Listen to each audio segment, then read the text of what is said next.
Hello students, आज के इस वीडियो लेक्चर में हम इलस्ट्रेशन नंबर 4 सॉल्व करेंगे। यहाँ पे काले, गोरे एंड पांडरे व partner sharing profit and losses in the ratio of 3:2 दिया हुआ है। तो मतलब ये ओल्ड रेशियो है जिसमें काले, गोरे एंड पांडरे वो प्रॉफिट एंड लॉसेस शेयर करेंगे। फिर यहाँ पे बैलेंस शीट दी हुई है 31 मार्च 2018 की। तो ये जो बैलेंस शीट दी है इसके बेसिस पे ही हम न्यू बैलेंस शीट बनाने वाले हैं। तो यहाँ पे कैपिटल अकाउंट्स दिए हुए हैं, काले, गोरे एंड पांडरे का अमाउंट दिया हुआ है 11,000, 15,000 एंड 8,000। ये हमें पार्टनर्स कैपिटल अकाउंट के क्रेडिट साइड में बाय बैलेंस ब्रॉट डाउन करके नोट डाउन करना है। देन यहाँ पे क्रेडिटर्स दिया हुआ है 8,900 एंड बिल्स पेबल दिया है। तो ये जो क्रेडिटर्स एंड बिल्स पेबल है ये क्या है, लायबिलिटीज़ है। अगर इनमें कोई इंक्रीज डिक्रीज होता है तो उस अमाउंट का डिफरेंस हमें है ना रीवैल्यूएशन अकाउंट में हमें दिखाना होगा। तो हम देखेंगे कि नीचे टर्म्स में क्या दिया हुआ है। फिर यहाँ पे रिजर्व फंड दिया हुआ है। तो ये जो रिजर्व फंड है ये तीनों पार्टनर ने मिलकर, काले, गोरे एंड पांडरे, ये तीनों ने मिलकर ये है ना फंड है ना जमा किया है बिजनेस में, रिजर्व सेविंग्स की है मतलब एक तरीके से। तो ये हमको है ना उनके ओल्ड रेशियो में तीनों भी पार्टनर को डिस्ट्रीब्यूट कर देना है, क्योंकि हमें सब रीवैल्यूड कर रहे हैं हम और नई बैलेंस शीट बनाने वाले हैं रिटायरमेंट के बाद की। फिर यहाँ पे एसेट्स के यहाँ पे हमें बिल्डिंग दिया है, प्लांट एंड मशीनरी दिया है। ये लाइस नहीं, ये लाइफ स्टॉक है। मतलब जहाँ पे यहाँ पे काऊ, बफेलो, हॉर्स वगैरह ये लोग रखते हैं तबेले में, जैसे तबेला जिसको बोलते हैं। तो यहाँ पे ये लाइफ स्टॉक तबेले में एनिमल्स को रखते हैं, तो वो लाइफ स्टॉक का यहाँ पे वैल्यूएशन दिया हुआ है 10,000 का। तो ये भी है ना एसेट हो गया काले, गोरे इनका। देन डेटर्स दिया हुआ है, स्टॉक दिया हुआ है एंड बैंक। तो बैंक का तो है ना कोई भी इंक्रीज डिक्रीज होगा तो इसका कोई कभी भी डिफरेंस हम रीवैल्यूएशन अकाउंट में नहीं दिखाते हैं। लेकिन बाकी ये जो building, plant and machinery, life stock, debtors and stock दिया है तो इनके ऊपर कोई भी एडजस्टमेंट है, कोई भी टर्म्स में कुछ दिया हुआ है तो उसके अकॉर्डिंगली हमें अमाउंट को चेंजेस करके और नए बैलेंस शीट में लिखना होगा। एज वेल एज हम क्या करेंगे कि यहाँ पे जो भी मतलब अमाउंट का जो डिफरेंस आएगा उसको हमको रीवैल्यूएशन अकाउंट में भी दिखाना होगा। आगे हम देखते हैं टर्म्स में क्या दिया हुआ है। यहाँ पे on 1 April 2018 mister Pandre retired, mister Pandre retire हो गए। तो यहाँ पे नई बैलेंस शीट बनेगी, क्योंकि अब दो ही पार्टनर बचेंगे, काले एंड गोरे। पांडरे तो रिटायर हो रहे हैं, ठीक है। तो from the firm on the following terms, नीचे दिए हुए टर्म्स के हिसाब से वो रिटायर हो रहे। तो assets to be revalued as a stock, assets को है ना assets to be revalued as, फिर यहाँ पे स्टॉक को रीवैल्यू करने वाला 6,300। तो आप देखोगे कि यहाँ पे जो पुराना स्टॉक है वो 6,600 का दिखाई दे रहा है। तो ये जो 6,600 है अब है ना ये रीवैल्यूड होके 6,300 हो गया। तो मतलब नई बैलेंस शीट में आउटर कॉलम में हम 6,300 लिखेंगे, इनर कॉलम में अमाउंट के इनर कॉलम में 6,600, और फिर जो 300 रुपये का डिफरेंस है वो हमें रिडक्शन इन स्टॉक करके दिखाना है, मतलब डेप्रिसिएशन ऑन स्टॉक। और वो जो 300 रुपये का डिफरेंस आने वाला है वो अमाउंट हमें फिर रीवैल्यूएशन अकाउंट के डेबिट साइड में भी दिखाना है, क्योंकि यहाँ पे स्टॉक में रिडक्शन हो रहा है। तो एसेट्स में रिडक्शन होता है तो हमें रीवैल्यूएशन अकाउंट के डेबिट साइड में दिखाना होता है। फिर जो नेक्स्ट यहाँ पे दिया हुआ है प्लांट एंड मशीनरी 10,000। तो प्लांट एंड मशीनरी 10,000 दिया है। आप देखोगे कि जो ओल्ड बैलेंस शीट दी उसमें प्लांट एंड मशीनरी 10,700 दिया है। मतलब है ना प्लांट एंड मशीनरी के अमाउंट में रिडक्शन हुआ है। तो ये जो 700 का रिडक्शन हुआ है, क्योंकि अभी 10,000 रीवैल्यूड किया, तो आउटर कॉलम में 10,000 आएगा, इनर कॉलम में हम 10,700 लिखेंगे और जो 700 का डिफरेंस है उसको डेप्रिसिएशन करके दिखाएंगे। और फिर इस डेप्रिसिएशन का इफेक्ट हमें रीवैल्यूएशन अकाउंट के डेबिट साइड में भी दिखाना है, क्योंकि debit all expenses and losses ये है ना रीवैल्यूएशन अकाउंट मतलब नॉमिनल अकाउंट होता है, उसका रूल होता है। और credit all incomes and gains, तो कभी भी है ना एसेट्स में डिक्रीज होता है मतलब लॉस हुआ, ठीक है। और अगर लायबिलिटीज में डिक्रीज होता है तो मतलब बेनिफिट होता है। अब आगे देखते हैं क्या बोला है कि यहाँ पे बोला है कि लाइव स्टॉक रुपीज़ 10,200। तो लाइव स्टॉक का को रीवैल्यूड करने पे उसकी वैल्यूएशन निकाली तो 10,200 बोला है, और आपको यहाँ पे 10,000 दिखाई दे रहा है ओल्ड बैलेंस शीट में। तो नई बैलेंस शीट बनाने के टाइम पे हमको रिकॉर्ड करना है, इनर कॉलम में हम 10,000 लिखेंगे और आउटर कॉलम में ये जो रीवैल्यूड अमाउंट दिया ना नया अमाउंट 10,200 का वो दिखाएंगे। और इन दोनों के बीच का जो डिफरेंस है वो आता है 200 रुपीज़ का। तो 200 रुपीज़ एप्रिसिएशन हो गया, nothing but appreciation in the life stock, right.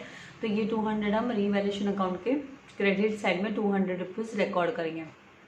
फिर आगे यहाँ पे दिया है टर्म्स में। इस तरीके से ये सारे एसेट्स हमने रीड की कि कहाँ पे क्या क्या डिफरेंसेस है। डेटर्स तो एज इट इज़ ही लिया हुआ है।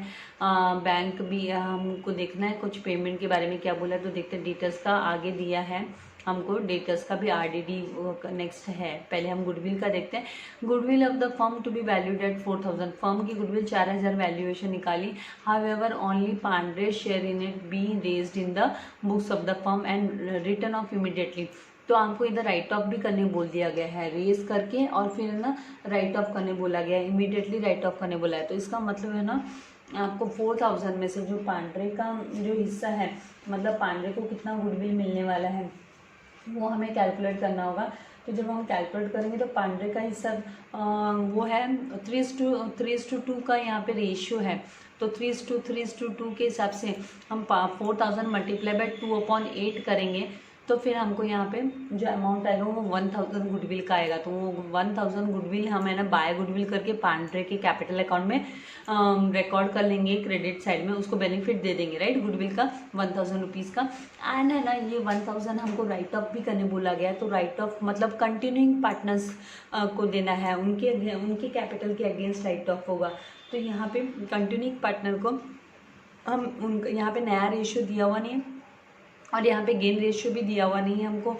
तो हम ना तो नया रेशियो भी नहीं दिया तो गेन रेशियो कैलकुलेट नहीं कर सकते। तो हमको ये जो ओल्ड रेशियो दिया हुआ है यहाँ पे 3:3, तो हम इसी को है ना अब नया ratio and gain ratio consider करने वाले हैं। तो यहाँ पे गेन रेशियो हमको है ना 3:3 मतलब 1:1 बोल सकते हैं आप, इक्वल। तो यहाँ पे हम 1000 जो गुडविल का है उसको इक्वली डिस्ट्रीब्यूट कर देंगे दोनों भी पार्टनर में, राइट ऑफ कर देंगे मतलब गुडविल उनके अकाउंट में। तो हम 2 गुडविल करके हम लिखेंगे पार्टनर्स कैपिटल में और काले एंड गोरे के कॉलम के अंदर में हम 500 रुपीज़ रिकॉर्ड कर देंगे।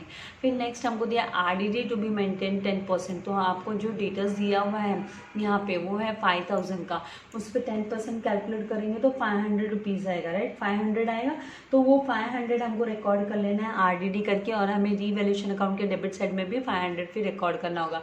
इसके बाद नेक्स्ट जो आपको बोला है कि ₹100 to be written off from the creditors. तो 100 रुपीज़ है ना रिटर्न ऑफ करने बोला क्रेडिटर्स में। तो मतलब आप क्रेडिटर्स का अमाउंट है ये जो 8900 उसको इनर कॉलम में लिखोगे और उसमें से माइनस करोगे लेस रिटर्न ऑफ करके 100।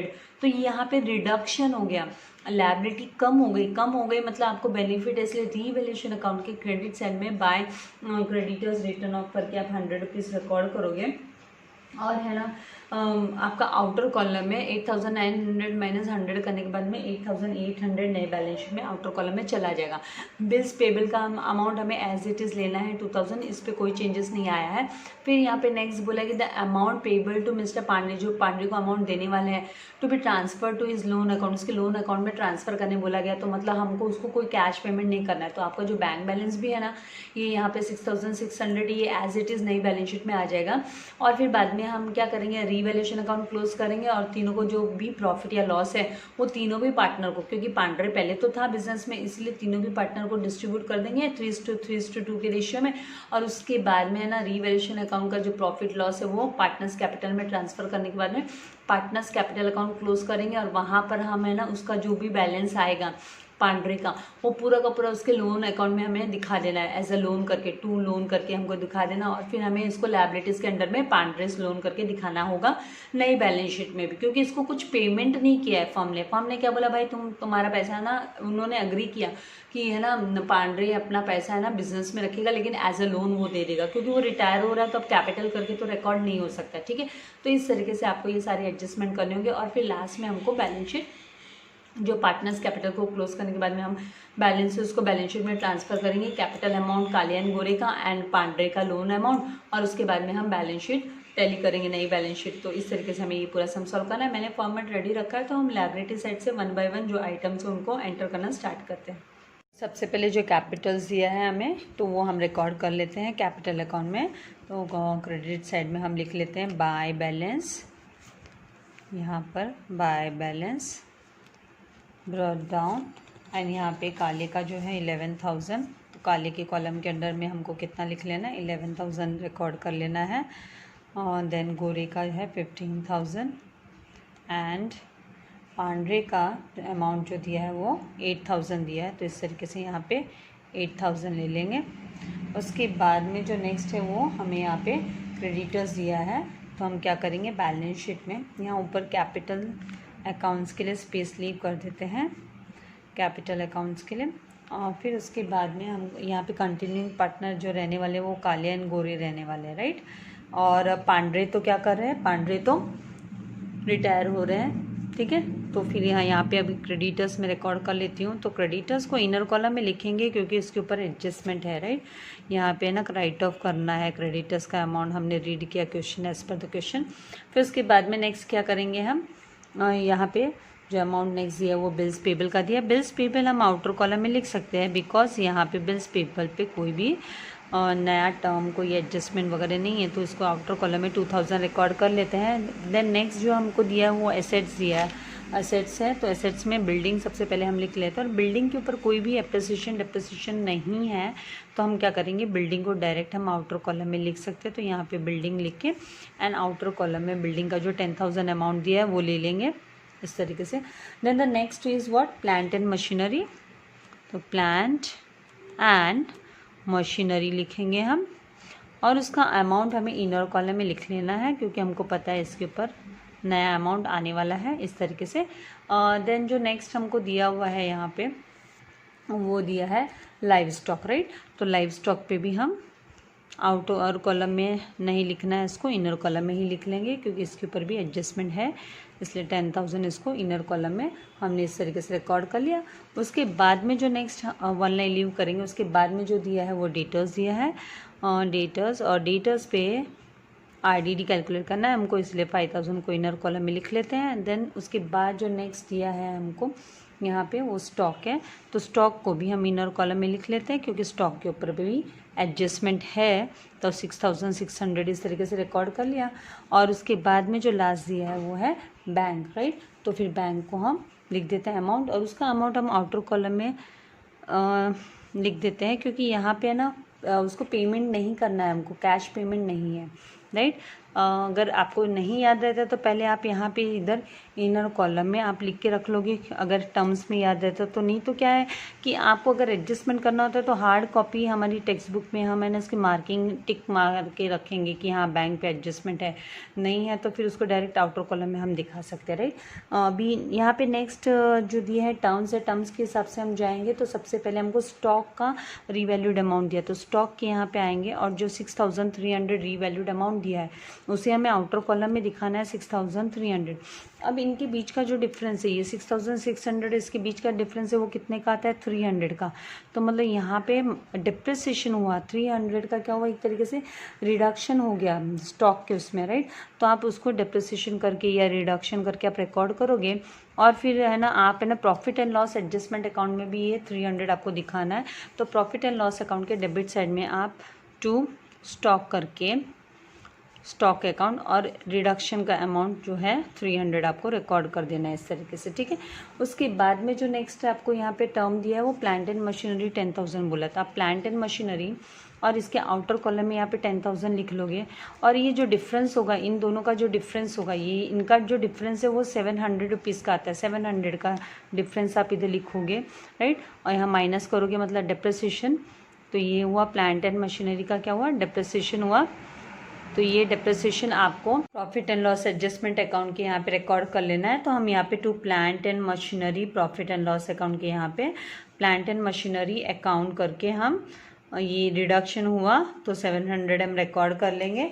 और फिर उसके बाद में जो हमको दिया है लाइव स्टॉक का दिया है, तो लाइव स्टॉक हमें 10,200 दिया है। तो आप देखोगे कि आपका यहाँ जो लाइव स्टॉक का अमाउंट है वो 10,000 दिखाई दे रहा है, राइट। और आपका अभी जो नया रीवैल्यूड अमाउंट है वो 10,200 है। तो इनका जो डिफरेंस आ रहा है वो 200 का आ रहा है। लेकिन आप देखोगे कि इनर कॉलम में स्मॉलर अमाउंट है एंड आउटर कॉलम में बड़ा अमाउंट है, तो मतलब यहाँ पे एडिशन हुआ है, राइट। एडिशन हुआ है तो कितने का एडिशन हुआ 200 का, तो इसको हम बोलेंगे एप्रिसिएशन। तो ये क्या हुआ स्टॉक में एप्रिसिएशन हुआ, लाइव स्टॉक में एप्रिसिएशन हुआ है। तो इसको एप्रिसिएशन को हमको credit side of profit and loss adjustment में हमको रिकॉर्ड करना है। तो यहाँ पे हम बाय लाइव स्टॉक करके जब भी है ना एसेट्स में इंक्रीज होता है ना तो फिर मतलब वो हमारे लिए क्या है गेन है। फर्म के लिए फ़ायदा है। तो यहाँ पे इस तरीके से हम 200 रुपीज़ रिकॉर्ड कर देंगे। उसके बाद में जो नेक्स्ट दिया हुआ है यहाँ पे वो है गुडविल का। तो गुडविल को है ना हमको कैलकुलेट करना है, इसका हिस्सा निकालना है। तो मैं आपको वर्किंग नोट में दिखा देती हूँ। यहाँ पे वर्किंग नोट में गुडविल का जो अमाउंट दिया है वो पूरे फर्म का गुडविल जो दिया है वो पूरा 4000 का दिया है, ठीक है, 4000 रुपीज़ दिया है। तो यहाँ पे ये जो 4000 है इसमें से भी पांड्रेस शेयर, तो पांड्रेस शेयर इन गुडविल क्या होगा 4000 और मल्टीप्लाई बाय जो इनका जो रेशियो है वो 3:3:2 का है और पांड्रे का है वो 2 पार्ट्स है। तो मल्टीप्लाई बाय 2/8 करना है। तो 8 1 ज़ा 8, 8 5 ज़ा 40। तो 500 मल्टीप्लाई बाय 2 किया तो कितना है 1000। तो ये 1000 हमको पांड्रे का गुडविल रिकॉर्ड करना है। तो हमें ना पार्टनर्स कैपिटल अकाउंट में यहाँ पे बाय गुडविल लिखेंगे।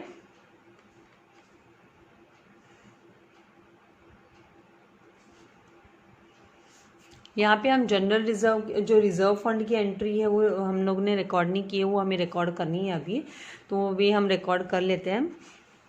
आपको सम पे एक बार कर दिया तो ऐसा नहीं है कि ध्यान नहीं देना है, आपको फिर से एक बार नज़र घुमा लेनी है कि बैलेंस शीट में लायबिलिटीज़ के अंदर सारे आइटम्स कवर अप हो गए क्या। तो इस तरीके से 1000 हमने कर लिया गुडविल का।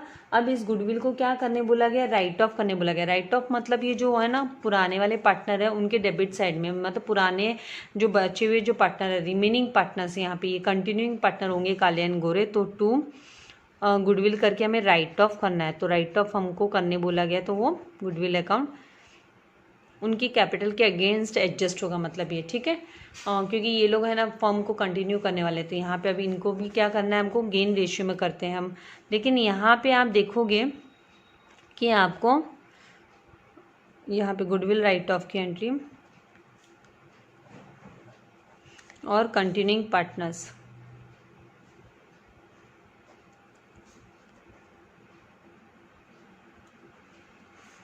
कंटिन्यूइंग पार्टनर्स को दिया जाता है यहाँ पे, राइट। तो यहाँ पे जब कंटिन्यूइंग पार्टनर्स को दिया जाता है तो आपको यहाँ पे गुडविल तो दिया है नहीं, सॉरी गुडविल नहीं, गेन रेशियो तो दिया नहीं है। गेन रेशियो कैलकुलेट करने के लिए आपको यहाँ पे न्यू रेशियो जो 1000 गुडविल का अमाउंट है जो पांड्रे का वो हमें है ना अभी राइट ऑफ करने बोला गया। तो राइट ऑफ हमें किसको दिखाना है, राइट ऑफ का अमाउंट हमें जो कंटिन्यूइंग पार्टनर्स है उनको उनकी कैपिटल के अगेंस्ट हमें एडजस्ट करना होगा। तो अभी हम राइट ऑफ का अमाउंट मतलब 1000 को हमें दोनों को भी किसको काले एंड गोरे को देना होगा, उनकी कैपिटल के अगेंस्ट एडजस्ट होने वाला है। तो उनके नए रेशियो में ये हमें क्या करना होगा, न्यू रेशियो में ही हमको इसको राइट ऑफ करना होगा। तो हम यहाँ पे इसके न्यू रेशियो में इसको राइट ऑफ करेंगे। तो यहाँ पे गुडविल का ये जो नया इनका रेशियो है, नया रेशियो आपको दिया नहीं है। तो ये जो ओल्ड रेशियो इनका दिया हुआ है, ओल्ड रेशियो, इसी में से आपको क्या करना है कि है ना पांड्रे का जो रेशियो है वो हटा देना है। तो पांड्रे का जो 2 पार्ट है वो आप हटा दोगे और ये जो 3:3 है ये है ना न्यू रेशियो आ गया। तो यहाँ पे ये जो न्यू रेशियो भी है ना जो पार्टनर्स का वो 3:3 का नया रेशियो हो गया। तो 3:3 बोले तो इक्वल ही हो गया। तो आप क्या करोगे, इसको इक्वल लेने के लिए आप गुडविल राइट ऑफ करके आप goodwill right of continuing partner आप इक्वल का आप लिखोगे कि यहाँ पे 1:1 आप बोल सकते हो। तो काले का 1000 मल्टीप्लाई बाय हाफ आप लोगे तो यहाँ पे 500 आ जाएगा आपका। और उसी तरीके से आप काले का अगर आपको है ना 1:1 ना लेके आपको 3:3 के हिसाब से निकालना है तो भी आप कैलकुलेट करोगे तो फिर आपको 500 ही आने वाला है, ठीक है। तो उस तरीके से तो और फिर बचा हुआ जो होगा 500 वो किसका हो जाएगा, गोरे का हो जाएगा। तो बचा हुआ 500 गोरे का हो जाएगा। तो ये जो है ना 500 आपको क्या कर लेना है, रिकॉर्ड कर लेना है पार्टनर्स कैपिटल अकाउंट में। डेबिट साइड में आप गुडविल अकाउंट राइट ऑफ करके और 500 आप इस तरीके से यहाँ पे 500 आप लिख लोगे। फिर उसके बाद में जो नेक्स्ट आपको दिया हुआ है वो यहाँ पे है कि RDD is to be maintain 10% debtors पे 10% मतलब आपको माइनस यहाँ पे RDD कैलकुलेट करनी है 10% की। तो मैं तो डायरेक्ट बोल सकती हूँ कि 5000 पे 10% मतलब 500। फिर भी आपको एक कैलकुलेशन, क्योंकि आपको वर्किंग नोट देने होंगे एग्जाम में, तो आप RDD का calculation RDD is equals to 5000 ये डेटर्स का अमाउंट है मल्टीप्लाई बाय 10/100 करेंगे तो zero got cancel with zero, this zero got cancel with this, तो 500। तो इन शॉर्ट आपको दिखा देना, तो 500 आपका आ गया। अब RDD को आप यहाँ पे -500 इस तरीके से, तो यहाँ पे आपका जो टोटल होगा वो 4500 आपको रिकॉर्ड कर देना है आउटर कॉलम में इस तरीके से। और ये जो RDD लॉस है राइट फर्म के लिए, इसके लिए आप है ना profit and loss adjustment account के डेबिट साइड में टू RDD अकाउंट करके यहाँ पे और 500 दिखा दोगे इस तरीके से, तो इस तरीके से आपका ये अमाउंट आ जाएगा। फिर उसके बाद में आपको क्या करना है, जो नेक्स्ट आपको बोला गया है यहाँ पे कि 100 रुपीज़ राइट ऑफ करने बोला क्रेडिटर्स पे, तो आपको क्रेडिटर्स आपका मतलब रिड्यूस हो रहा है, राइट ऑफ करने बोला है मतलब कम हो रहा है राइट, तो 100 रुपीज़ कम हो रहा है, मतलब आपकी लायबिलिटी कम हो रही है, लायबिलिटीज़ कम हो रही है मतलब फ़ायदा है, तो ये 100 रुपीज़ आपको अभी प्रॉफिट एंड लॉस एडजस्टमेंट के क्रेडिट साइड में बाय क्रेडिटर्स अकाउंट, और आप डाउनवर्ड एरो मतलब डाउनफॉल हो गया लायबिलिटीज़ में 100 रुपीज़ का, ऐसे दिखाना है इस तरीके से। अब सारे आपके है ना टर्म्स हो गए, आपको सबसे पहले क्या करना है, रीवैल्यूएशन अकाउंट क्लोज करना है, आपका मतलब profit and loss adjustment account. तो आप देखोगे कि आपका डेबिट साइड का अमाउंट मोर दिखाई दे रहा है, आप जब सम अप करोगे तो यहाँ पे 0 0 12 एंड 3 कितना होता है 15, तो 1500 है, तो सेम 1500 आप ये साइड रिकॉर्ड करोगे और आपका बैलेंसिंग फिगर होगा वो 1200 रुपीज़ आएगा। ठीक है, अब आपको क्या करना है, ओल्ड रेशियो में पार्टनर्स को ये लॉस डिस्ट्रीब्यूट कर देना है, तो पार्टनर्स और सबके सब, भले वो रिटायर हो रहा है पांड्रे, फिर भी उसको भी ये बेयर करना पड़ेगा, क्योंकि ये तो पुराना ही लॉस हो गया ना एक तरीके से। ये जब भी लॉस अक्कर हो रहा था तब वो बिजनेस में था, तो काले गोरे एंड पांड्रे, और उनका जो रेशियो है, जो ओल्ड रेशियो हम लेंगे 3:2 के रेशियो में हमको डिस्ट्रीब्यूट कर देना है।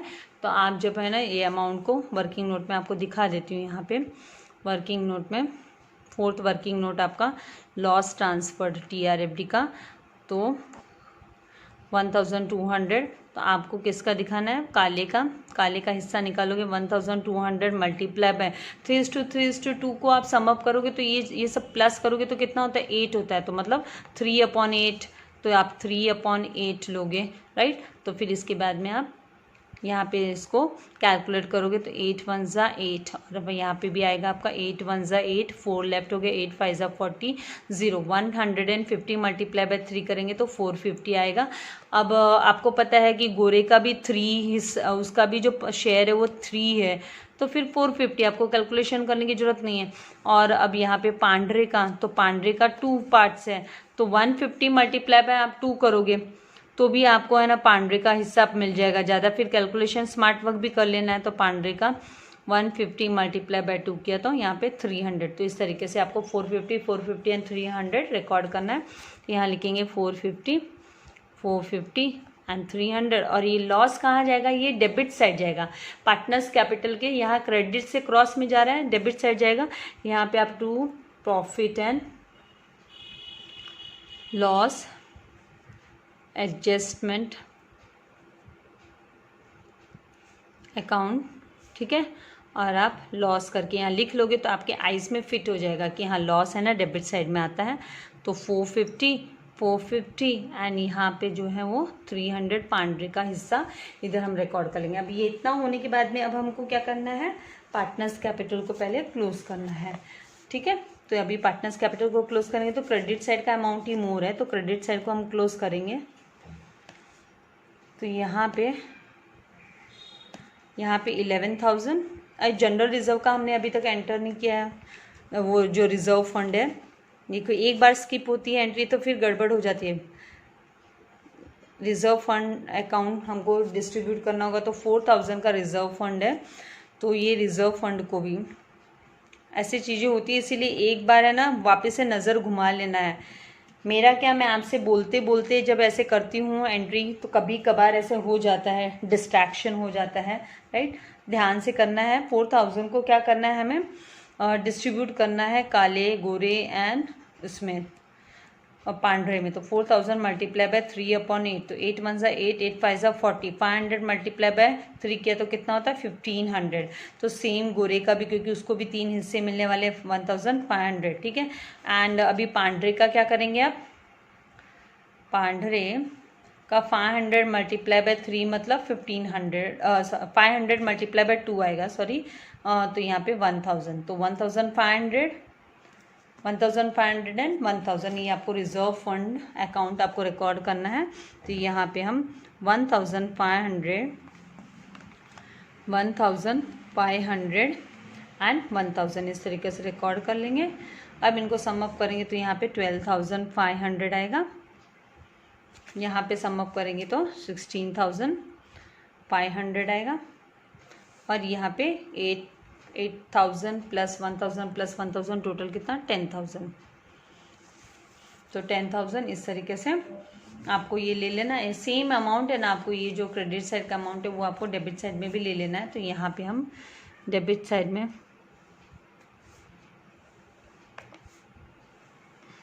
इसका मतलब क्रेडिट बैलेंस है, and usually capital account credit balance ही होता है, यूजुअली जनरली वो कैपिटल अकाउंट है ना, क्रेडिट बैलेंस होता है। अभी 10,000 माइनस 300 करोगे तो कितना आ जाएगा 9,700 आ जाएगा। और ये अमाउंट क्या करने बोला है, ये पांड्रे का पहले हम क्लोज करें जो रिटायर हो रहा है, तो ये हमें ना लोन करके बोला है कि इसका लोन करके आप ट्रांसफ़र कर लो, लोन करके आप लोन अकाउंट में ट्रांसफ़र कर दो। तो टू लोन अकाउंट करके लिखा, इमीडिएटली इस 9,700 को आप बैलेंस शीट में है ना पांड्रेस लोन करके, बिफोर यू फॉरगेट पांड्रेस लोन करके आप रिकॉर्ड कर दोगे 9,700 इस तरीके से, ठीक है।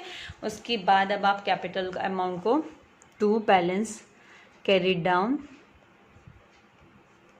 ये कंटिन्यूइंग पार्टनर का बैलेंस है, तो यहाँ पे ये 950 आप जब करोगे तो टोटल यहाँ पे 950 और यहाँ पे भी 950, राइट।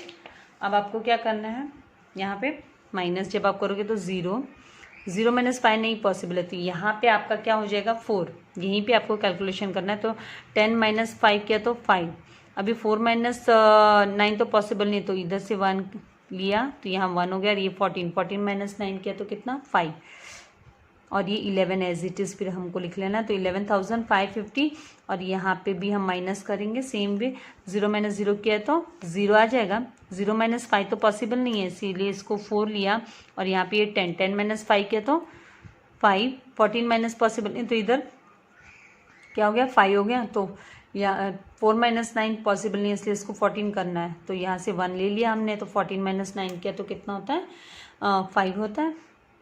फिर ये 15 एज इट इज़ ऊपर लिख लेंगे, तो 15,550 आ गया।